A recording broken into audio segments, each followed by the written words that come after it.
Okay, so today I'm going to be the first one to go into the world of video games on our channel. Strange, as I thought some of us would have been in that topic at least once over the years. Well, Doctor Who itself hasn't had that many games that you could really talk about, except for maybe Dark Attack, Destiny of the Doctors, or that game, but perhaps we should talk about them another time. But anyways, let's take a look back at Doctor Who, the Adventure Games.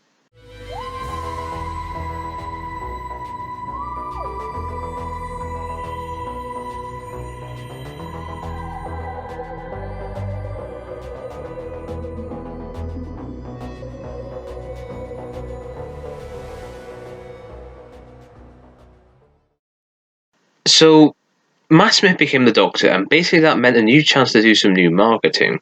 And with that, the BBC were finally able to take their first proper chances in the market of video games. 2010 saw the release of many video games from the show. Wii owners got Return to Earth, which we all know the horrors of.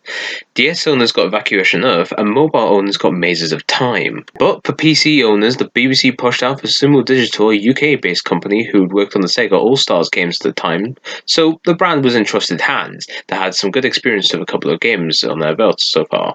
Also on the hands of the episodes themselves, as the BBC entrusted Phil Ford, the head writer of the Sarah Adventures and writer of The Waters of Mars and Dreamland, to the special episodes of 2009, and James Moran, the writer of The Visor Pompeii for Doctor Who Series 4, Sleeper for Tortured Series 2, and recently has co-written Day 3 with Ross T. Davis of Tortured Children of Earth. Matt Smith and Karen Gillan were on hand for the recording of the characters, with Arthur Darvill joining in for the Gunpowder Plot, and the rest, they say, is history. So, let's dive into that history. Well, not exactly elegant, but it did the job. The TARDIS materializes in the grand old year of 1963, but London is in ruins, which surprises the Doctor and Amy as the Daleks have seized control of time, and the only chance of saving Earth lies on a desperate quest to Kalan, the capital city of Skaro, before time catches up with Amy, the last survivor of the human race. On the writing of this episode, I think it's fine overall. It goes for a basic Dalek invasion story with the twist that they go for a time when the human race is less developed in their defenses against them. I think the writing on the Doctor and Amy is fine. They do sound very much like their TV counterparts, with a lot of jokes that maybe don't find good laughs.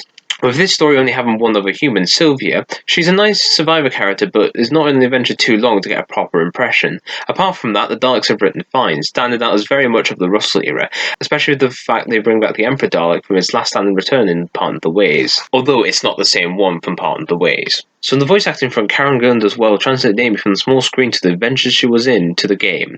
I feel the horror that she has from learning her own past has been tampered with, as well as the pain she goes through as she starts to fade away is very, very harrowing. Sarah Carver plays the last remaining survivor of Earth, Sylvia, and I think she does an okay job for the brief time she is in the playable moments and in the cutscenes that she's in the game. Nicholas Briggs voices the Daleks in this episode, which is a pleasant surprise to us. For some reason in Return to Earth and the Eternity Clock, he doesn't voice the Daleks. Still, he does a good job here of the dialogue that he's given, whilst also continuing his voice for the Red Drone Paradigm Daleks, which was first seen briefly in the scenes that they were in Victory. Also, it's nice to see him as the Emperor again after not being in the character for so long. But I think what you're all waiting for is what I think of Matt Smith's acting as the Doctor here, and I sort of have to agree with the senses that he's doing well, but I can tell he was probably not used to the means of voice acting by this point, because his Doctor feels less like his TV self, who of course is known for being more proactive in situations.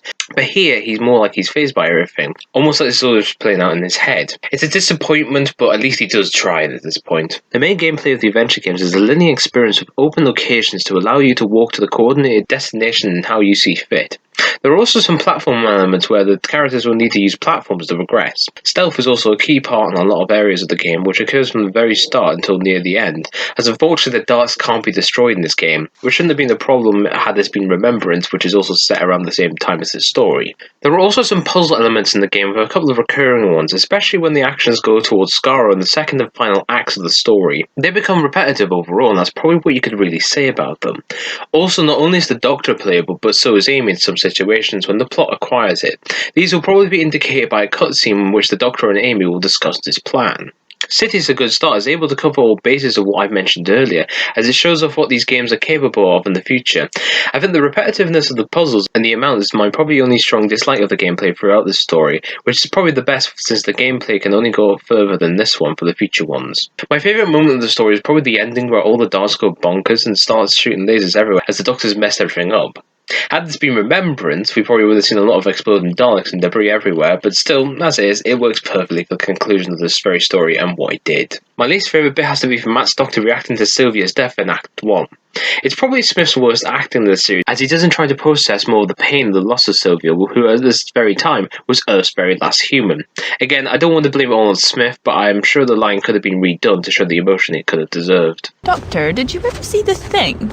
The Carpenter Kurt Russell thing or the Howard Hawks thingy with the walking carrot? The Doctor and Amy materialise in the Arctic was where members of a survey team of a GSO base are turning from flesh into metal and digging something sinister from under the ice. Has been waiting thousands of years, which turns out to be an army of Cybermen. The writing here is a bit weaker than the writing that was seen in City of the Daleks. I can tell what Phil was trying to go for, which is more of a classic Who vibe, which I can get from this story, evoking the 10th Planet sort of vibe of this story. With the limited amount of cast that stay around and change during the story, we get more interactions with them that work very well. However, the Cybermen in conclusion don't do well, as I feel that they're just more generic than the Daleks were in the last episode, which is disappointing when I know there's stuff that can be done better with them. So the voice cast for Matt, Karen, and Nicholas Briggs return, and Karen does a good job with Amy, really standing out in this episode, great acting and some good lines coming from her.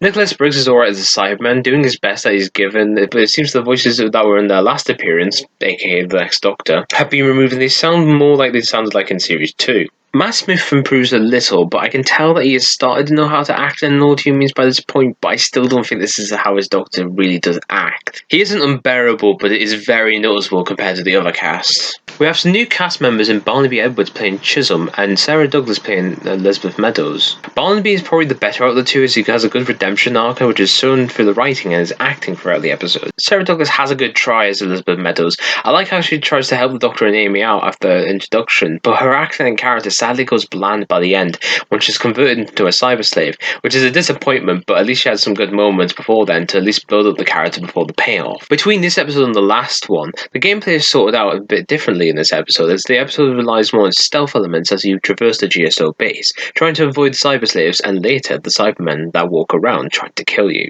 Also in the episode we have some more puzzle elements, some of that are different to the ones that were used in City of the Daleks. Some are easy and some are infuriating at points with the repetitiveness of the puzzles, but it's a little different to how City did it, and I guess it's the thought that counts. Probably the best moment of this episode is the moment where Amy is stuck on a rampant cyber slave and she has to find a way for it to incapacitate it. It shows the real intuition behind Amy that could be useful to separate from the Doctor, which is shown later for the Series 6 episode The Girl Who Waited. But here you can see the inklings of that in this little bit, which is good to see, especially from an extra project like this one. The worst one will probably have to be another moment for Matt Smith's Doctor, unfortunately, which is when the cyber version of Sarah Meadows gives the Doctor an ultimatum, which is to help with the cyber invasion to progress to the CSO base, or Amy becomes the first in a new batch of converted Cybermen. Unfortunately, Matt Smith's response in both performance and as a line, in general, just feels a bit rushed and doesn't side with me as something the Doctor, even in this incarnation, would do in all honesty. Breast doesn't rhyme with chest. With the TARDIS caught in the time riptide, it's up to Amy to save the day or leave the Doctor trapped in the void forever. Meanwhile, a dangerous entity is roaming around the TARDIS corridors and it hasn't been fed for a very, very long time. As mentioned before, James Moran took the reins for the story. You can slightly tell as the writing in this adventure is subtly not the same as it was in the last two episodes, with it being more of a two-hander of the Doctor and Amy. So for anyone like me who likes the relationship, especially in Series 5, this is a good one for the writing and especially in the character moments.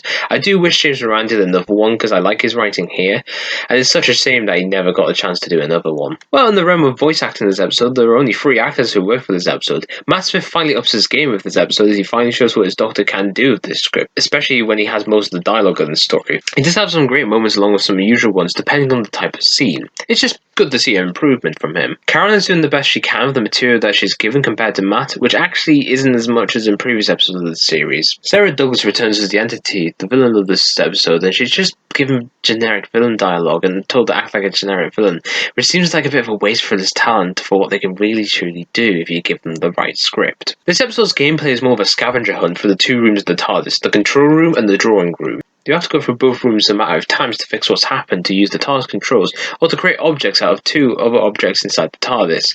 This episode is very heavy on the puzzles and cutscenes, so those wanting an experience that's similar to the other episodes might be disappointed, as there's no other rooms for enemies to chase, although there is a quiz that could stump you if you think about some of the questions in the mind of 2021. And also you may find the TARDIS at the end of this episode, which is brief compared to how you may have imagined the experience in possibly watching Series 5. The best moment of this episode has to be all the references characters in either dialogue or as objects as you scan your eyes through the drawing room. For how the last two are very low on the references, it's great to see this episode go all out in this interactive experience. The worst one would have to probably be the weakest element of this episode, which is the villain when it speaks. I said it was good for them to give it a voice, especially an actress who we'd known from the previous episode, but the dialogue is very generic, which is a bit of a shame after all the great dialogue spoken from the Doctor and Amy in this story. In a way, I feel like perhaps this episode could have lacked a villain and perhaps invoked a situation homage to The Edge of Destruction, but perhaps that's just my idea on how to solve this problem. Oh boy, I think you've pulled. Well, I can see the attraction. London in the 21st century has been devastated by a plague of biblical proportions. The city has been consumed by Davy Jones's locker, and now the Doctor and Amy find themselves in a deep-sea base. It's a research station designed to study the ruins and salvage some of the shrapnel of hope from the wreckage. But it seems that a swarm of monstrous Bashta Narada have invaded the facility with plans to feast on the crew. After James Moran penned 2 handed with the previous episode, we go back to a sort of base under siege story with crew that haven't survived of being killed off by the titular villains, the Bashta Narada. It feels very harkening back to the classic era of the base, the characters and the villains, which is a good move as is what this series is very much used to. So from just 2 people to more of a team. 4 more actors bring their voices to this adventure, totaling the cast to 6. To start off, Matt and Karen do great jobs as usual, which is great to come from my thoughts from Matt, as I've not really liked his performance in the first 2 episodes, but it's again probably due to how he's gotten used to the voice acting process by now, which he's had practice due to these adventure games. Returning voice actors are Barnaby Edwards and Sarah Douglas, who I think are okay in their roles. Barnaby in his character of Martin sounds a lot more like himself than he did in Blood of the Cybermen, where he was less recognisable. Nicholas Briggs is back, but not as a monster, but more Oswald, who I think is alright, but it's just a basic Nick Briggs performance. Eleanor Masura is the newest member of the cast, playing Dana Tanaka. Dana is an interesting character who's helpful to the plot and helpful to the episode, and it's great to see Eleanor come in as someone brand new and interesting amongst the returning cast. It's just a shame we don't see her again, as I feel like her presence gives more of a homely feel in the story. The gameplay in this episode is more environmental, with more puzzles which are finally different and not as replayed as the last episode.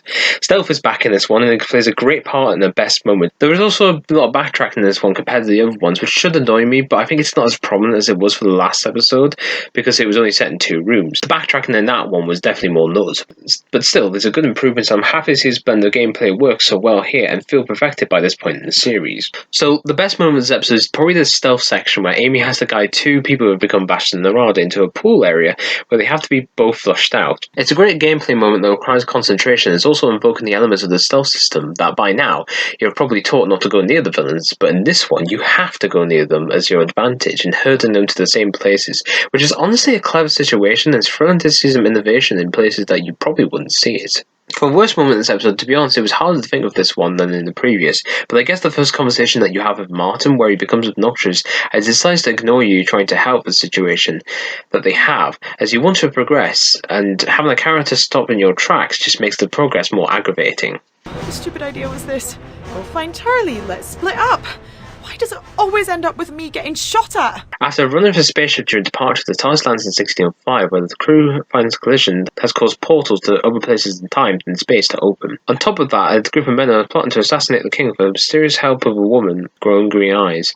It seems the Doctor may not be the only alien in town. So this episode is a historical, or rather the pseudo-historical of the series, which means the usual blend of sci-fi and history. Now, where I think this episode works well is in the historical element, showing some attention to details about events of the titular gunpowder plot, which I think is a good idea, as the historical elements are really the better elements of the game, as all the science fiction elements seem a little basic, which is a big shame of how the game is set around the Great Sontaran Rutan War, but the stuff that's been shown here now just seems a lot less compelling, that you can imagine the events that have been told through time. Well, this episode they've seemed to pull out all the stops by getting a big cast compared to the compact cast of the first 4. So I'll briefly go through everyone from this list so that I'm not taking too much time with this section. Of course, we have the usual of Matt Smith as the Doctor and Karen Gillan as Amy. Joining them, since this episode is set during Series 6, we have Rory played by Arthur Darver, who fits in this role very nicely, which makes me question why it took so long for Matt Smith to get used to it when both his companion actors didn't really have as much trouble as him. The other cast members, who are Ralph Little, who was in Smile 6 years later playing Guy Fawkes, Lady Winters is played by Amelia Fox, who I know from Berlin, Dan Starkey plays Carter Sontaran, Charlie's played by Jamie O'Ran, who played George from Night Terrors, Alexandra Valas is Robert Catsbury, Thomas Percy is David Ames, Barnaby's from the voice of Chris Johnson, yes, that one. Alice Flowers is from Leslie Hopley, Jeffrey Plum is voiced by Bill Daniels, which surprised me, and finally Margaret, who's played by Imelda Brown. I think most of them do a great job of what they're given, and it's great to see a lot of new talent. Some who were recognised at the time, like Ralph Little, Amelia Fox, Alexandra Farlas, Chris Johnson, and Phil Daniels, but also some other good talent who did a good job of the roles they had. With this episode, I can tell, like the last one, the point of this one was to go more bigger than the previous. We have sort of a hub world in the form of Elizabeth in London, but to be honest, it's very fun to traverse into.